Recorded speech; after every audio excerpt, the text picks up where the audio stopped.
Hi guys, so just gonna move this now. Continuing the autism overlap series, I'm going to talk about today is autism and avoidant personality disorder. So this is an interesting one, it's from cluster C. So very often we hear about cluster B personality disorders, one of which I was diagnosed with myself, that is borderline, of course. So the reason for that being is that cluster B personality disorders are often, quite confrontational and there's a lot of emotional outbursts. There's a lot of manipulation, unfortunately, which, like it or not, we've all got to own up to if we've got the diagnosis. Um, so that would include in cluster B antisocial, narcissistic, borderline, of course, and histrionic. It's called the erratic or dramatic and, kind of confrontational type of personalities. High conflict would be a good way of describing it. Cluster A at the top would be, like of schizoid, schizotypal, and paranoid personality disorder. So to be odd or eccentric, where you're quite withdrawn from people. And a lot of the symptoms can overlap with schizophrenia, but also schizoid in particular can look like autism because there's not much social interaction. They're quite withdrawn people. But then we get to cluster C, and that would be the fearful or anxious. So avoidant, dependent, and obsessive compulsive, not to be confused with obsessive compulsive disorder, but obsessive compulsive personality disorder, which is more pervasive, I believe. For the sake of this, we'll talk about avoidant personality disorder. And it's unfortunate that because people don't present, and that they're not bothering others, they're withdrawn actually quite a bit. They don't get the help they need, but they often are quite fearful of being judged or rejected. So that is a reason why they won't seek help because they'll feel like a doctor's saying, well, something's wrong with you. You know what I mean? Um, and quite often it's misdiagnosed as social anxiety disorder, ironically nicknamed SAD. The abbreviation is SAD. Um, and it is sad, unfortunately. They miss out on a lot of opportunities, people with avoidant personality disorder, because they're so afraid of being judged. They have a real inferiority complex. They think everybody else is better than them. Um, and not as much is known about it because they don't present for treatment because they're fearful of being rejected or humiliated. And that is quite sad, to be fair. And we're going to look at it now. So I'll go into it, share my screen. And as always, we're going to have a look at the overlap with autism. Set that up there. And this is with high-masking autism, and it's pinimg.com. So I'm getting another Venn diagram, of course. I hope you like them. Let me know if there's anything else you'd like me to talk about. Greg Belt, we have our top Irish people in history versus nowadays, our icons from Ireland, and I'm going to make a video on that for sure. So don't worry, I will do that. We're going to just keep going with this series for now, and I'll keep making these videos, and I hope you guys are enjoying them. I certainly am. So I'm asking autism, and we've discussed autism a lot, and I can give my own personal experience of that. Um, Avoidant personality disorder, I might be able to relate to some of the signs and symptoms because a lot of them get misdiagnosed as not only socially anxious but also autistic because they withdraw so much. But we've discussed it before with autism. So we go through repetitive behavior and rituals, stimming and repeating stuff like echolalia, like 97X, the future of rock and roll. Something just comes into your head. You want to keep saying it. I do this all the time. My family either finds it very annoying or hilarious. I would say annoying, but they laugh, so it's funny. Sensory issues, yeah, we talked about that. It's self-explanatory, where you're more sensitive to loud noises, bright lights, feeling of clothing, so really uncomfortable fabric, etc. Um, Taste as well, so textures of foods can be quite hard. It's not very pleasant. Visual or high context thinker. Um, So like I can really delve into stuff quite in depth, and think that there's a hidden meaning to it when really there's not. That's what I would get from visual high context thinker. Um, I think that's what it means. There's always a bigger meaning behind everything, essentially. You know what I mean? What did that person really mean? They probably don't even give what they said a second's thought, but you're constantly spinning it around in your head to think, oh, could they have meant this in a derogatory way, or were they trying to insult me? What were they? And you overthink it. Whereas the person, in all likelihood, probably meant nothing by it. Even to give you just a quick example of that, so when I was working in takeaway down here in Wexford, there was this lad who was very quiet and quite standoffish, quite timid, but I thought he was making smart ass comments before because he was showing me where all the toppings were for pizzas, in the takeaway. And I said, "Oh, where do I put the mozzarella?" And he said, "Oh yeah, you fill up one of the containers with it, like little glass Tupperware box type thing." And he was like, "If you look over there, you can clearly see it." I thought he was being smart, like, oh, you can clearly see it, it's obvious, and taking offense to it. But when I thought about it again, it was kind of like, oh, right. Maybe he just went, oh, if you look in there, you'll clearly see where the rest of it is, and then you can put it in on top. So sometimes you can take things out of context. That's what I would get from it anyway. Always thinking there's a hidden meaning to stuff, or thinking quite deeply about what people say. Symptoms appear in early childhood. Yep, they did for me. I got diagnosed age 7 with autism spectrum disorder and comorbid anxiety. And as I've touched on before, I also had a diagnosis of ADHD, attention deficit hyperactive disorder, but that was taken away. Take that back. Though I'm not too sure whether it should have been or not. As me and Leah G 8010, we were joking about that because you can relate to me so much. Special interests. Yeah, I used to dress up my toy wrestlers and I used to play rugby with them. Like have the little keyring rugby ball from the 2007 World Cup, and I took it under their arms and score tries with them. And I used to do this thing as well where I would make the try look like it wasn't very obvious, so they'd have to go up to the TMO and I'd be pretending I was the TMO. Interesting stuff like that. A lot of my stuff was sport related, which people say is quite unusual, but autistic people. But I think it's a good thing. We're not all obsessed with Pokemon and video games, just FYI, and we're not all savants like Rain Man. So yeah, like as you say, it's gonna go straight into that. We've kind of already touched on it, and I've made plenty of other videos talking in depth about autism, and I'm gonna actually talk about overlap with addiction and other various problems and challenges that can come along with autism. But this is talking about two different mental health conditions that can overlap and co-occur, but can also look quite similar to each other. So if we get to avoidant personality disorder, we get to ASC. ASC sounds like something from South Park, but they feel socially inept. Everybody else is better than them, and this is my understanding of it. If anyone has the condition or knows more about it, um, Robin Woodbury, aka Robert, you told me today. If you've ever dealt with anyone with this, because you were saying you were a social worker, please let me know. Or if anybody has any advice on this, it's not very well known about, so I'd love to hear more. I don't know it all, as I've said before, so feel free to educate me.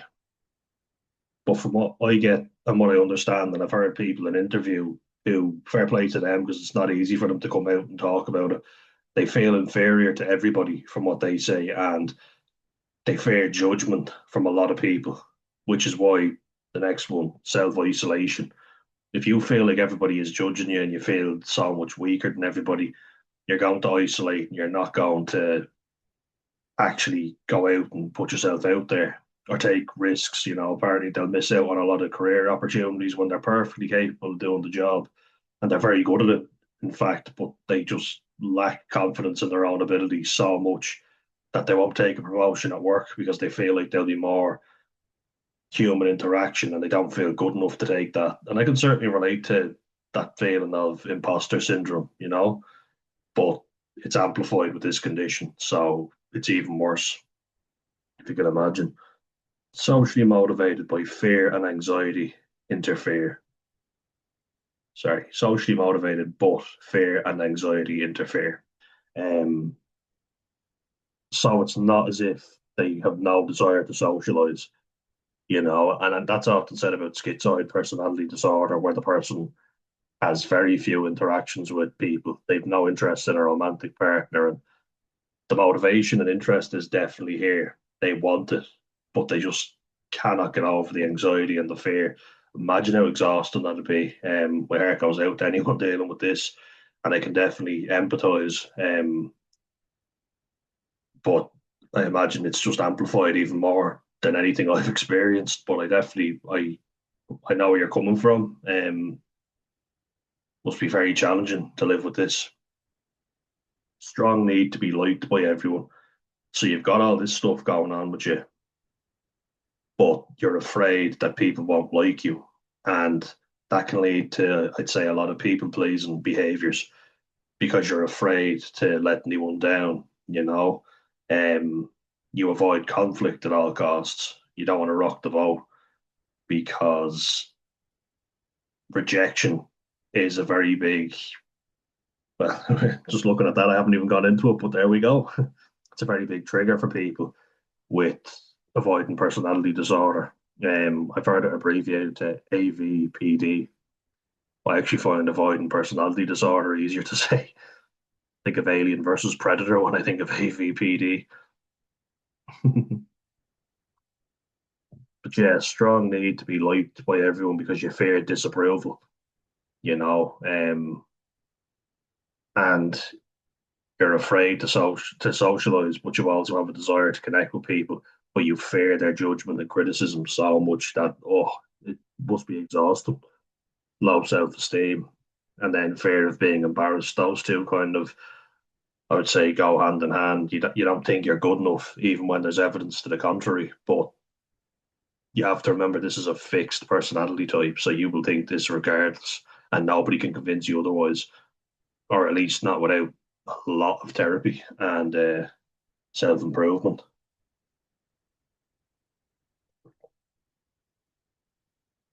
It can be very hard for people with this personality disorder to take risks, take opportunities that come their way, um, keep relationships. I've heard of it being done. Um, there are good channels. Well, actually, see, here's the thing. There was a channel that I watched before, and I tried getting the name of it. I think the guy has deleted his channel because fear of rejection, putting yourself out on a YouTube video.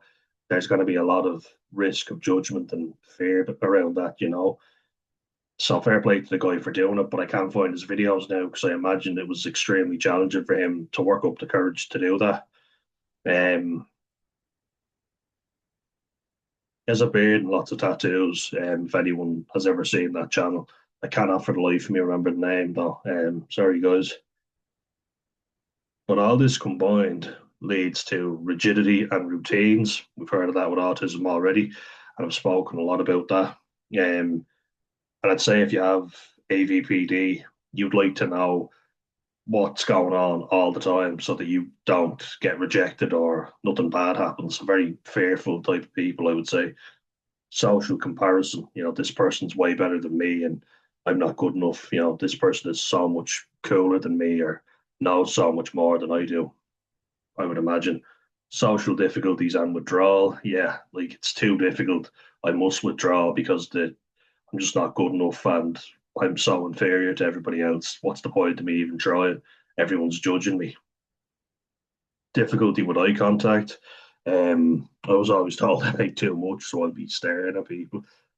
But when you feel inferior to someone, I imagine you're kind of cowering in the corner, like I've heard people call avoidant personality disorder like nice guy syndrome. So you're afraid to upset anyone, you don't want to be perceived in a negative light in any way. So you can imagine that leads to a lot of conflict avoidant behavior. Avoidant is in the name, so you avoid a lot of situations.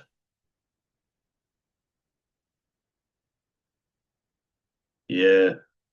But with autism as well, there is a difficulty. So if I get really anxious, I'll look away without even realizing it. I can't keep eye contact with someone when they're talking to me, but I can stare at people as well without even realizing I'm doing it. So there you go.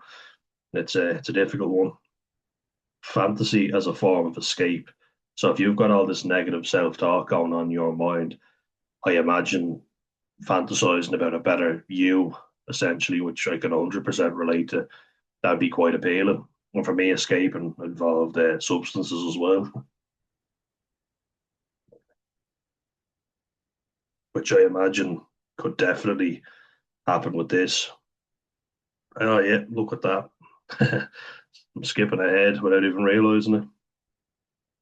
So, if your life becomes so unbearable that you have to fantasize, like escapism at its finest, I used to do this with movies. So, if anyone can relate to this, please let me know. But I used to see, say, like the handsome guy in movies that would get the good looking girl and he'd charm the pants off her. And I always fantasized that I was that guy, or I was a smooth talker, or I was a macho man, stuff like that, because I always dreamt about being like that.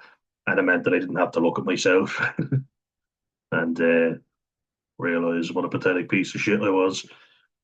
So believe me, I can relate to that 100%. I fantasized a lot as a kid, and I still do. But as I'm getting older, it's becoming more and more difficult to fantasize. Diffuse sense of self. So yeah, it's kind of like what you talk about with borderline, which I've been told before. Like it's a lack of self, difficulty knowing who you are, what your rights are, your values, what you will and won't stand for. That's constantly shifting. And I've heard of people with borderline can be quite avoidant, because the anxiety, the fear, the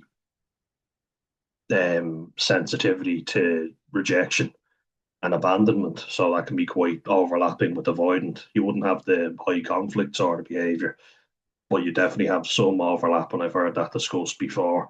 There's definitely overlap there because the fear of rejection is so strong.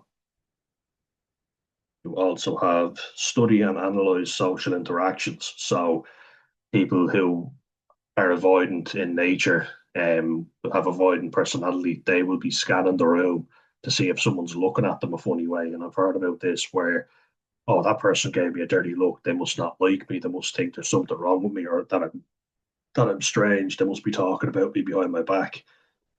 Can you imagine how exhausting that would be? I know because I've done that myself. And sometimes I've even confronted people about it, and then you look like an absolute psycho, and people are judging you even more. So you think it's going to make it better. It usually makes it worse. I can tell you that from personal experience. Um, Even misreading facial cues can lead to you thinking that people are out to get you. There can be paranoia associated with this as well, or deep fear that people do not like you and are out to get you. But that'd be more paranoid personality disorder, which is in the cluster A. But there's a lot of overlap between conditions. So even if it's a different cluster, there can be a lot of overlap. So do keep that in mind. High co-occurrence of anxiety disorders, such as social anxiety disorder. We just can't go to social gatherings without getting extremely anxious. Agoraphobia. You can imagine if you're that anxious about interacting with the world, it's safer to stay indoors away from all the trouble. Think of the SpongeBob song. Indoors, indoors, indoors. Take it away, Penny. He's saying he'll filter feed and because he's a sponge, but he's afraid to go outside because everyone wants to slap him on the ass. Weird episode. SpongeBob, when you get older, you kind of go, oh, that's a bit risque, but I love it. Then you have panic, OCD, PTSD. So these things are often coping mechanisms. So OCD, I can control how my house looks. I might not be able to control the outside world, but I can control when the lights go on and off, and I can do all these different things in my house. I can't control what other people do, but I can control what I do in my own house. PTSD. So perhaps it was quite hard for you to attach with family members, and a lot of family members might have mistreated you. So you feel like you're worthless. There's real feelings of worthlessness and that you're not good enough. It should be nasty, you know. Very often when you have a personality disorder, something has been splintered and you fractured, you know, where you're messed up as a human being. You can't form healthy relationships because you don't feel worthy of it in many cases. And that's at the core of it. Panic, fear that people are going to reject or leave you. So be quite exhausting, you can imagine. Then this all leads to high co-occurrence of substance abuse, self-harm, and eating disorders. I think I'm not good enough. And I mean, for me, social interactions were nigh on impossible. And I only made a video there talking about alcohol, if you want to check that out. But I loved alcohol because it gave me a personality almost. You know, I was this confident fella who could, you know, drink everything. Gave me a personality where I didn't have one before. I was this awkward, anxious bastard in the corner who couldn't socialize. Now put alcohol into me. Finally, all the negative self talk, all the voices in my head telling me that I'm worthless, that I'm useless, you know, and turned down. It's like the dial was completely turned down with alcohol. I didn't care what anyone thought. Because if anyone said anything negative to me, I could just down some vodka. You know what I mean? I could just keep drinking. So anyone giving me shit, you know, I could just turn it off. And if they wanted to row with me or whatever, I didn't care the consequences at a certain point. So it helped me with that as well. You get braver when you've been drinking, for sure. Self harm because naturally you feel like you're worthless. So you're going to start taking it out on yourself. And if you're afraid of rejection from other people and disappointing people, there's a lot of negative self talk. And this, I would bring this back to borderline again. And you see people with lacerations on their arms. That's really quite an upsetting thing to see, where you know someone is just taking all this anguish and upset out on themselves and cutting themselves. It's really upsetting. Don't wish it on anyone, you know. It was different for me. Like as I say, I used to whip myself with resistance bands and tie things around me really tightly, and sometimes burn myself, like leave my hand in the oven or whatever. But yeah, it's messed up for sure. Um, Mixing pills with alcohol, which is never a good idea. Eating disorders as well, you know, because I don't think I'm good enough. It must be because I'm too fat or I'm ugly, and you just have a real warped sense of self. You know, it's messed up completely, but it's so sad, isn't it? That rejection, difficulty with unknown situations. So if I'm not certain that I won't be judged or criticized, um, if I don't know what I'm going into, then I'm extremely anxious because there could be people here that I don't know, and if I don't know them, they might reject me or think that I'm stupid and ugly or whatever, and they might start giving me abuse. So I don't know. I have to control all the variables. You know what I mean? And again, something I can somewhat relate to. Now, I'm much better at meeting people I don't know now, but or unknown situations, that is. So if I'm not comfortable in that situation, change would come under the autism brackets because you've got your set routines, and I know this and I understand it. Now all of a sudden it's changed, and that makes me feel uncomfortable. Sensitivity to rejection and criticism. We've already touched on this, but here we get to it now. You feel like people are already judging you. So when someone says something, it just amplifies it even more. You're already thinking that they're doing it, but then when they say it, it's like, oh God, it is true. My worst fears are confirmed. You know, I already feel worthless, but now it's confirmed, and you take that rejection very seriously. Um, and it can be crushing because you already feel like you're terrible, and then the small bit of criticism and oh, you hate me, you think I'm the worst thing in the world. I knew it. I should have never done this, and then I imagine it could set you back quite a bit. In if you've made any progress, that could set you right back because now, oh, my worst fears are being confirmed. I've been rejected. I've been criticized. I'm going back where I know it's comfortable. And I can imagine the agoraphobia and the anxiety just gets even worse. You self isolate to avoid any of this rejection or criticism. People are bad, everyone's bad, everyone's out to get me, so I'll avoid them. Or I'll go into fantasy. I'll escape into somewhere where I am safe. So I can imagine a lot of video games or something like that could be quite appealing to someone with avoidant personality disorder because it's not reality, but you can make it the way you want it to be. You can control the variables, which is what I think of when I heard about this condition. It's controlling everything so that you don't get let down. And it's in the same cluster as obsessive compulsive personality disorder, which is definitely all about controlling every variable. And it can look quite narcissistic and manipulative, but it's because of their intense fear of things going wrong. So you got OCD here, but with OCPD, obsessive compulsive personality disorder, from my understanding, there's a lot more controlling every variable and what people are doing around you. And if you don't manage to do that, you get quite distressed because you need to be able to control everything. Something happened in your life and you weren't in control. Now you have to be, you know. I hope that makes sense. Scripting and rehearsing of social interactions. Again, think about that intense fear of rejection and criticism. So if you can script what's about to happen and what you're going to say, you can get ahead of the curve essentially, and you can avoid any sort of negativity or criticism. You can control that variable. So there's a lot of control and variables where possible. And if it's about a topic perhaps you can avoid someone critiquing you because you might be a bit more of an expert on that. Not that you value yourself, but you would think, okay, I can talk about that. Or if this person says this, what am I going to say?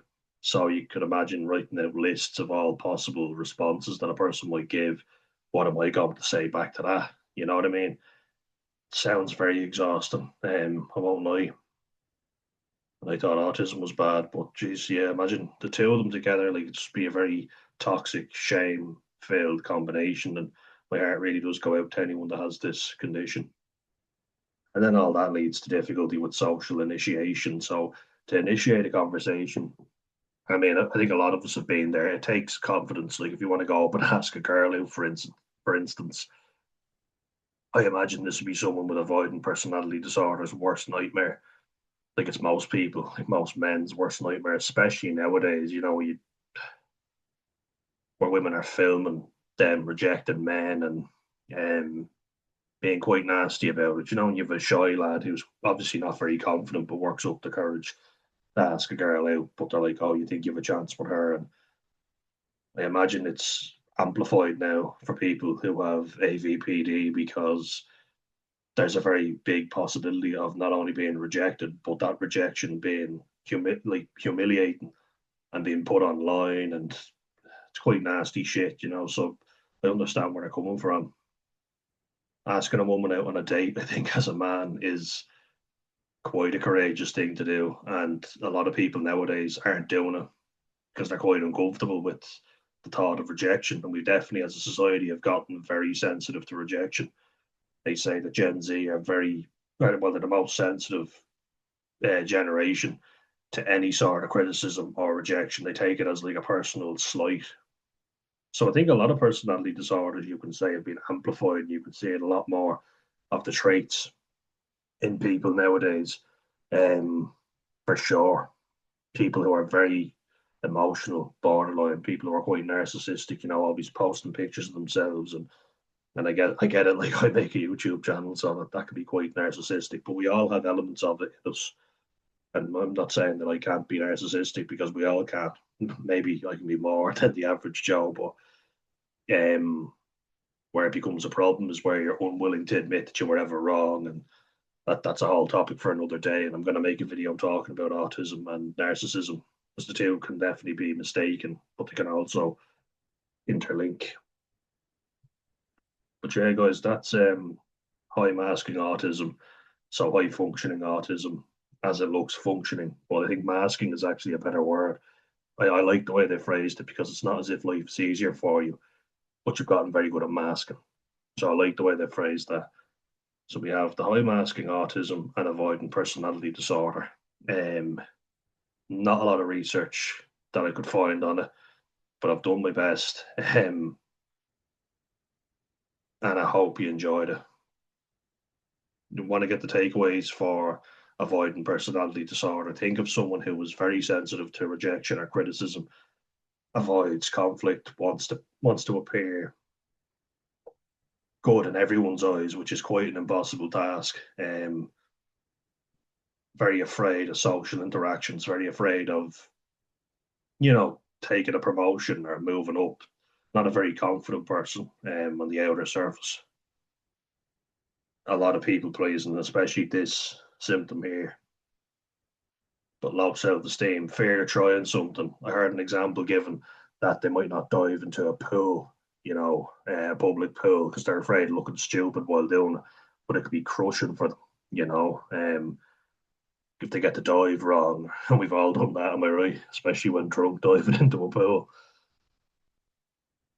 For me, and someone who was terrified of rejection and criticism, I just practiced and kept doing stuff until all of a sudden I no longer gave a shit. But I'm sure there's plenty of people out there with better advice for this condition.